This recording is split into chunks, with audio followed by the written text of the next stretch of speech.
le magazine littéraire Épilogue est une présentation de la Librairie du Quartier. Merci à ce précieux partenaire et à leur équipe de libraires. Vos prochaines lectures vous attendent au 1120 Avenue Cartier. Alors, voilà, donc, tel qu'annoncé, on va être avec Geneviève Bossé qui nous parle de la part de l'océan de Dominique Fortier. Donc, Dominique Fortier, notamment, remporté le prix Renaudot en 2020 pour de l'essai. Les villes de papier, elle a des romans, donc un passage qui est souvent marqué par une écriture, on le dit. Il y a une grande élégance chez Dominique Fortier. Est-ce qu'on retrouve ça dans son nouveau roman? Oui. Et moi, chaque fois qu'il y a un roman de Dominique Fortier qui est publié, c'est un jour de fête. Ah oui. Hein? C'est un jour de fête. Moi, je suis conquise depuis la lecture du Bon usage des étoiles. Oui. J'ai été conquise par ses mots, par la façon dont on les utilise, la tournure de ses phrases. Oui, la part des étoiles. Oui. Sur ses expéditions dans le Grand Nord. Le passage du Nord-Ouest. Mais c'est ça, il y avait quelque chose de très aventure dans ce moment-là. Elle était pratiquement une Jules Verne aristocrate, mais elle a fait depuis beaucoup de romans quand même très introspectifs, très contemplatifs, comme tu disais tout à l'heure. Oui. C'est encore ça. Ça plaît, ça peut moins plaire, dépendamment du moment qu'on le lit, dans quel état d'esprit on est, mais moi, par défaut, c'est bon. c'est par défaut, c'est bon. On est encore dans ce genre de roman-là qui est doux, avec une double histoire. Ça aussi, c'est propre à Dominique Fortier. Dans quelques-uns de ses romans, on a l'histoire principale. Cette fois-ci, ça met en scène deux monuments de la littérature américaine, Herman Melville, auteur de Moby Dick, et Nathaniel Hawthorne, auteur de La lettre écarlate. D'ailleurs, l'histoire se déroule sur environ 1 an, 1850, et c'est la rencontre entre les deux hommes lors d'une randonnée en montagne, je crois, et Herman Melville est complètement séduit par Hawthorne, qui est 15 ans son aîné. À ce moment-là, Melville a 31 ans, Hawthorne 45-46 ans. C'est pendant la rédaction de Moby Dick. Donc, c'est à cette époque-là. Et d'où vient cette idée-là? C'est qu'il y a eu une correspondance entre les deux auteurs dont il subsiste seulement une dizaine de lettres. OK. Seulement les lettres de Melville. Les lettres de Hawthorne ont disparu, ont été détruites, brûlées. Donc, un monologue amputé, là, finalement. Et c'est à partir de ces lettres-là que Dominique Fortier a inventé cette relation-là qui, au départ, semble inusitée, improbable. Mais cette rencontre-là change complètement la vie d'Herman Melville et il devient, je dirais, obsédé par Hawthorne. Il désire le revoir. Quelques jours après la rencontre, il écrit une critique sur une de ses courtes nouvelles qu'il ne signe pas. Et il ment même dans le titre. Il dit qu'il a écrit ça au Vermont, mais il n'est pas au Vermont. Donc, ça fait aussi un petit lien avec un des thèmes qui est très présent dans le roman, le mensonge. Mais on est dans une dynamique là, d'amour. Là, d'amour. De relations qui n'étaient pas connues du milieu littéraire. Oui et non, parce qu'en faisant mes recherches, il y a un auteur français qui a écrit sur le même sujet. OK. J'ai été comme un peu déçue de savoir que, c'est pas une... un scoop. C'est pas un scoop, mais... il y a beaucoup de non-dits. Puis est-ce que c'était à sens unique? Ça, c'est pas clair. Moi, de ce que je comprends de ce que j'ai lu, c'est que c'était surtout du côté de Melville. Donc, qui était plus jeune, il s'est senti interpellé. Il a d'ailleurs dédié Moby Dick à Nathaniel Hawthorne. Alors, on a ces trois thèmes-là, le mensonge, l'absence, le silence. Et c'était une relation impossible. 1850, États-Unis. Chaque auteur avait une épouse, des enfants, un rythme de vie très austère, normé. Ce qui fait en sorte que cette obsession-là va venir modifier le quotidien de Melville au point où il oublie presque son épouse. Et là, ça fait un peu un lien avec ce dont on discutait tout à l'heure, c'est que les deux épouses, autant celle de Melville que celle de Hawthorne, sont quasi inexistantes dans l'histoire parce qu'elles sont confinées à des tâches ménagères. Hein, bon. Et lorsque Dominique Fortier les fait apparaître dans l'histoire, ben, ça donne vraiment un second souffle parce que la femme de Melville, c'est elle qui recopie ses brouillons.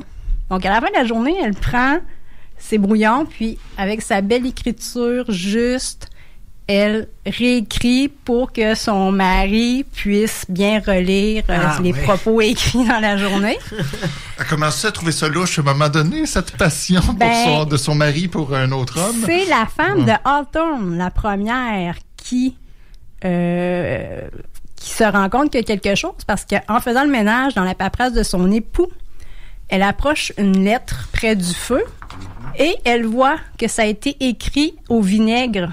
Et quand on approche le vinaigre de la chaleur, et Melville écrivait à double interligne, je vais dire ça comme ça, écrivait à double interligne, et son espoir à Melville, c'était que Hawthorne réponde, qu'il lui envoie. Et là, c'est à ce moment-là que la femme de Hawthorne soupçonne qu'il y a quelque chose où c'est pas clair, et elle va détruire cette lettre-là. Bon, en tout cas, c'est ce qui est écrit.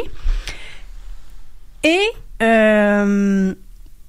du côté de la femme de Melville, ben, elle rencontre Hawthorne, et elle aussi, là, il y a un émoi. Alors, c'est vraiment... Puis là, elle se rend compte que, quelqu'un me regarde. Ah oui! Pendant que mon mari me voit plus, ou je suis confinée à réécrire ses pages et ses pages et à lui porter sa sandwich au jambon. Là, il y a comme un regard, elle se redécouvre comme femme, mais là, on s'entend que c'est 1850, là, on n'est pas dans les sparages et... ce qui fait en sorte que cette dynamique-là, c'est que c'est quand même intéressant, là, la façon dont Dominique Fortier la mène. Puis, j'en parle très brièvement. L'histoire parallèle, on a la narratrice qui parle de Simon qui est au début un poème et qui devient un personnage. Là, j'avoue que j'ai un peu moins accroché. C'est rare quand je lis du Fortier, mais là, est-ce que j'ai pas compris? Est-ce que j'étais pas dans de bonne disposition pour comprendre cette partie-là? Mais j'ai moins accroché. Mais ça fait pas en sorte que le roman est moins bon. Peut-être que, justement, le relire, je comprendrais davantage là, où elle voulait en venir. 3 thèmes importants: mensonge, silence et absence. C'est intéressant parce que dans le mensonge, là, il y a quelques phrases là, que j'ai repérées. Ne pas dire, est-ce mentir? Melville qui se dit tant qu'il ne dit rien, ce n'est pas mentir. Quelle était la promesse du roman si c'est de ne mentir le mieux possible? Ce qui fait en sorte que lorsqu'on ment, ben on se tait. On se tait, c'est le silence. Et s'il y a un silence, il y a une absence. Alors, ça vient vraiment s'imbriquer un dans l'autre, ces 3 thèmes-là.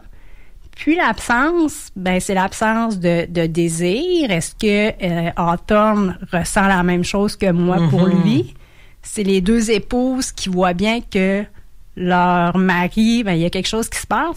Fait que ça, j'ai vraiment trouvé ça intéressant, ces 3 thèmes-là, qui un après l'autre, qui s'émissent, c'est bien équilibré. Ce qui fait en sorte que, pour moi, ça fait un ensemble parfait. Puis, peut-être un dernier petit commentaire. Dominique Fortier, on le disait au début de la chronique, c'est on aime moins. Moi, ce qui me plaît beaucoup chez elle, c'est qu'elle fait souvent référence à l'étymologie. Donc, elle vient insérer des infos sur les mots, leur origine. Et moi, j'ai appris, entre autres, là, que les larmes ont une teneur en sel similaire à celle du plasma sanguin. Ah! Donc un côté, un amour de la connaissance, une curiosité intellectuelle. Donc, on pourrait croire que c'est plaqué, mais je trouve que c'est fait de façon judicieuse. C'est informatif, mais ça vient juste donner un peu plus de profondeur aux propos, selon moi. Ce qui fait en sorte que si vous aimez Dominique Fortier, allez-y. C'est une valeur sûre.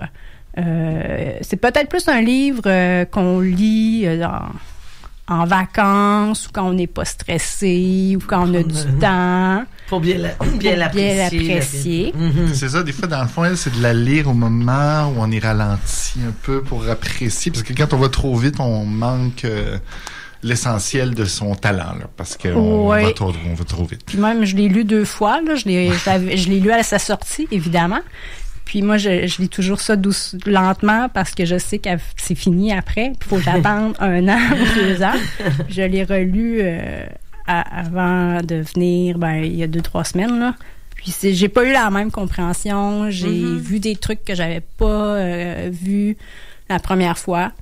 Donc, c'est un monde. Dominique Fortier, c'est un monde. Puis, mais selon moi, c'est mon autrice québécoise préférée. Ouais. Puis... tout ce qu'elle fait avec les mots, c'est magique, selon moi. Wow, donc on sent bien l'admiration et la compréhension de sa démarche. C'est-à-dire, tu es prête comme lectrice à te dire, je vais la suivre. Il y a des auteurs comme ça, c'est très significatif de cette fidélité. Donc, Dominique Fortier, La peur de l'océan, encore basé dans la littérature, avec cet ancrage dans le réel, dans l'histoire des lettres aussi qui la passionne. Merci beaucoup, Geneviève Bossé. Merci, on poursuit.